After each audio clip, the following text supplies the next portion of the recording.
Hey guys, I'm bringing you a Synchro Festival deck profile and some replays showing why this deck has been great for just kind of buzzsawing through the Synchro Festival. I've only played for a couple hours. I'm already halfway through it, a little over halfway. I have 2 Insect Knight, 3 Shiny Black Sea Squatter, 2 Tenyi Spirit Atara, 2 Mexi, 2 Ash Blossom and Joy Springs, 3 Goki Pole, 2 Tenyi Spirit Hana,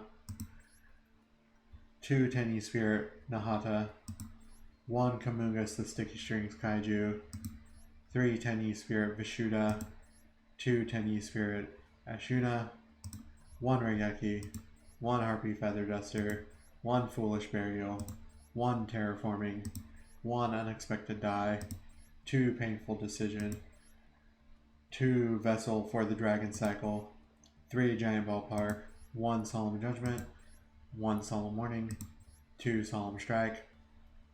If you really like making this guy the Dragon Berserker of 10E a lot, instead of running 2 of the Painful Decision, you would run 2 Unexpected Die. For the extra deck, we have 1 Old Entity Katuga, and we're pretty much only running that as a beat stick because if we get stuck with our only option of the Goki Pole and the Adhara, we can make a level 4 easily, and then we'll get the Goki Pole effect as well. 1 Magical Android, it's level 5 and it lets us gain life points. That's pretty much it. During each of your end phases, you gain 600 life points for each psychic type monster you control, which in most cases would be Magical Android. 1 Kriston Amtrix, it's level 5, it's 2500 attack. 1 Gaia Force, it is level 6, that's 2600 attack. And then 1 Wind Pegasus at Ignister, it is level 7. Its stats aren't super great, but during your main phase you can destroy Spire Trap cards your opponent controls up to the number of at Ignister monsters you control, so you can destroy 1. If another card or cards you control is destroyed by battle or opponent's card effect while this card is on the field or in the graveyard, you can banish it, target a card your opponent controls, shuffle it into the deck. You can only use each effect, Pegasus at Ignister, once per turn. Really decent card.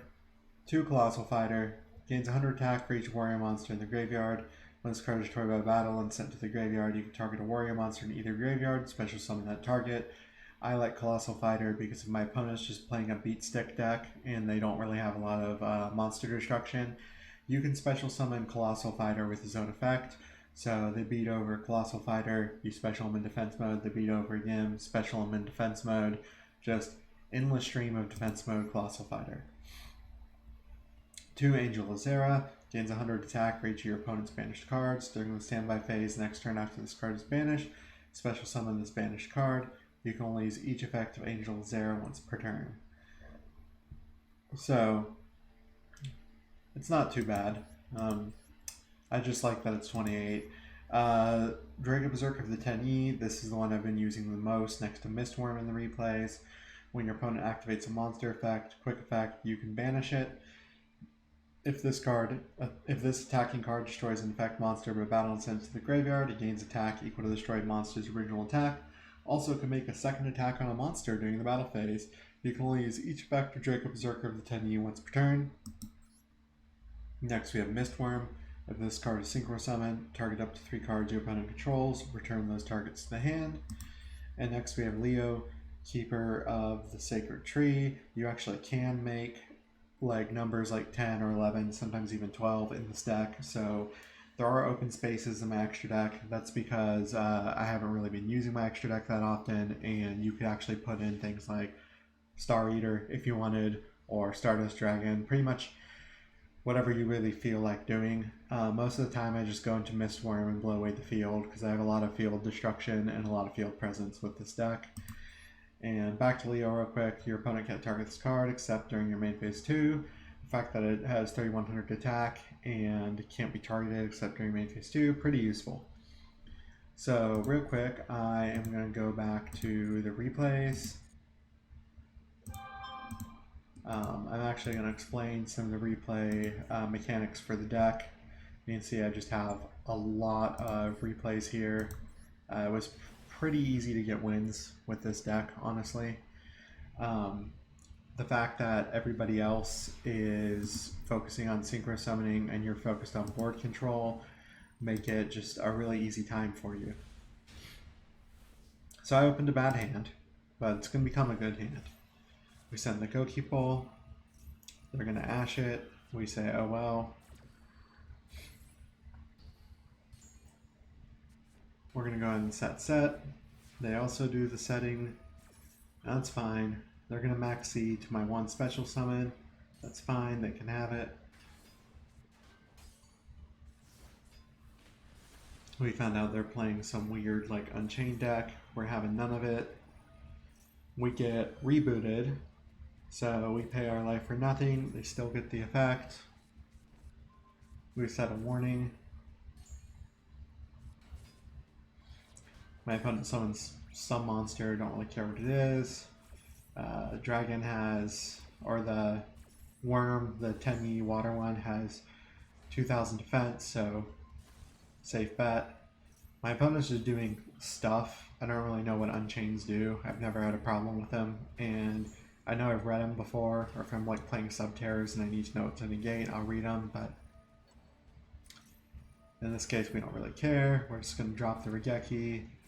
We're going to stop them from getting whatever the effects they were going to get, and we're going to start synchroing because we need to put things on the board because we've been breaking. So out comes Magical Android. Definitely not ideal, and it doesn't stay around for very long. But that's okay. We draw the Shiny Soldier. We remove a couple of our 10Es. The red one does the bounce effect, and then the 1-star one does the add advantage 10E back effect.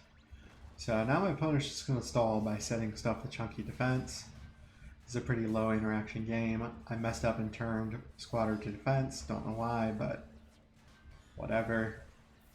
We're still going to end up getting it. Our opponent's at a measly 800. They want to Lightning Storm us, and we are not into it. And for some reason, they're going to activate Maxi to Painful Decision. I don't know why people are doing stuff like that, but whatever. And then we finally get the final blow on this. And so you can see how this deck can just have a good field presence, good grind game, basically get you where you need to go using cards that are mainly just like rares to build the deck. Let's do this one. That was 9 turns, and then we're going to go into a couple of the quicker wins we got, because this deck can win really quickly instead of having to play the grind game.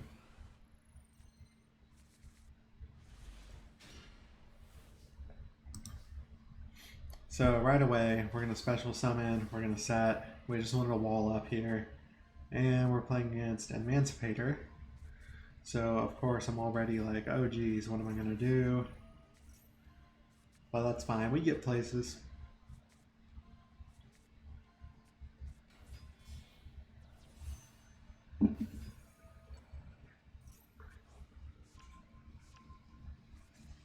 There aren't any links, so I'm not super worried about Emancipator with this matchup. I definitely wish I was playing something better suited to the matchup, but we still got the win.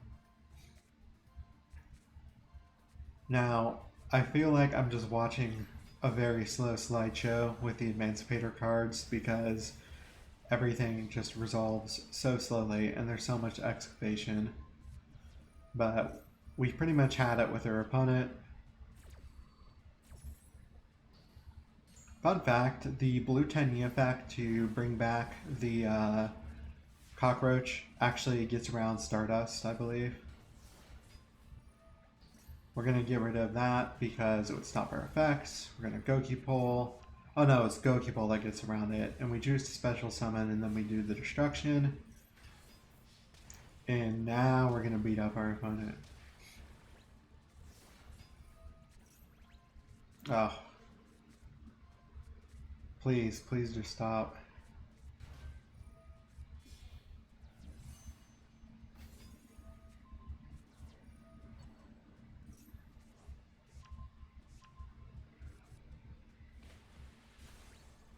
They should have just used Brio for the entire board, but they didn't. So we're gonna activate the Regeki, and we're just gonna attack the game.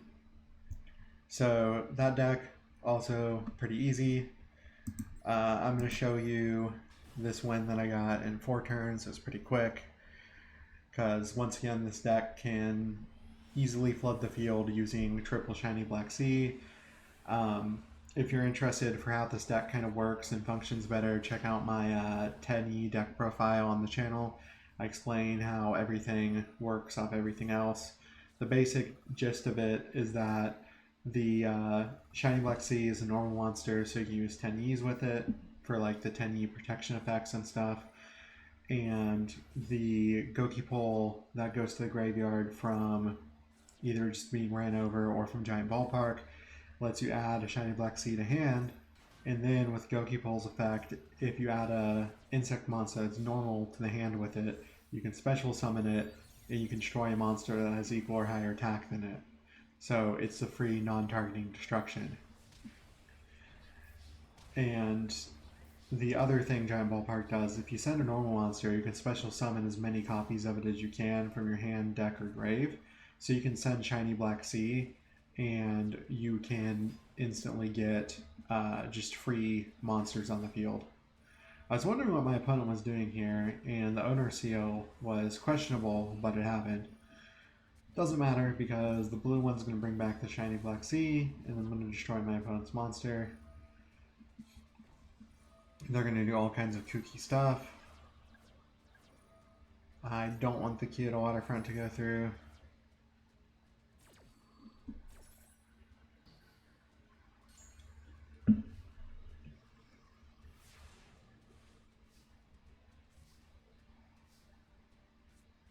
And Insect Knight per game. But like I said, Giant Ballpark allowing you to flat out monsters, really good effect. 10Es for backup, really good effect. This deck in general just has what I feel is like a lot going for it.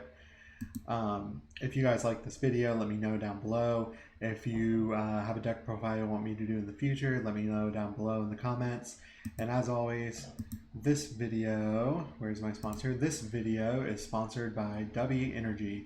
Use code SirLargeGaming in the link down below to get 10% off. I personally love the pink lemonade and dragon fruit flavor. It is amazing. I thought it would be disgusting. It's not. It's actually really tasty and provides more energy than most energy drinks. I really like it. So if you're looking for something like that, links down below, and I will see you guys in the next one. Bye-bye.